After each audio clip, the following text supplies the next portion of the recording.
যার হুঙ্কারে বাঘ এবং হরিণ একই ঘাটে জল খেত, সেই ক্ষমতাবান ব্যক্তিও কিন্তু ঘুমিয়ে আছেন এই কবরস্থানে। প্রতিটি মুসলমানের স্থায়ী কিংবা শেষ আশ্রয় হলো কবরস্থান।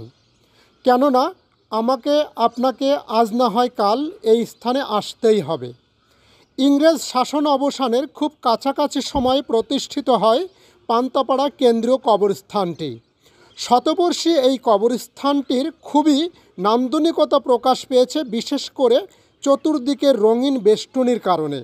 এই কবরস্থানের চিরনিদ্রায় শায়িত আছে পান্তাপাড়া, হুদোপাড়া, পীরগাছা, রঘুনাথপুর সহ ৫-৬ গ্রামের অসংখ্য মানুষের পূর্বপুরুষ তথা কয়েক প্রজন্ম।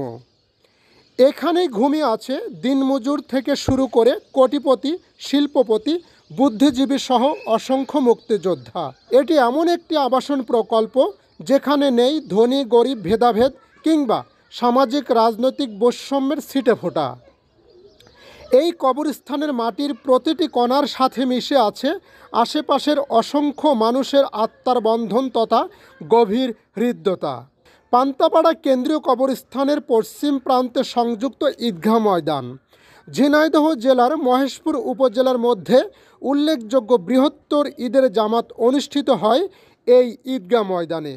একসময় যিনি সামাজিকভাবে খুবই প্রভাবশালী ছিলেন, ক্ষমতাবান ছিলেন, যার হুঙ্কারে বাঘ এবং হরিণ একই ঘাটে জল খেত, সেই ক্ষমতাবান ব্যক্তিও কিন্তু ঘুমিয়ে আছেন এই কবরস্থানে। আবার যিনি সামাজিকভাবে সবচেয়ে অবহেলিত ছিলেন, গরিব অসহায় ছিলেন, তিনিও কিন্তু ঘুমিয়ে আছেন এই কবরস্থানে।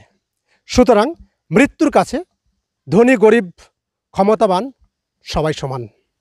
যার শত শত বিঘা জমি আছে তারও শেষ আশ্রয় হতে পারে, মৃত্যুর পরে শেষ আশ্রয় হতে পারে এমনই কোনো সামাজিক গোরস্থানের এক টুকরা জমি।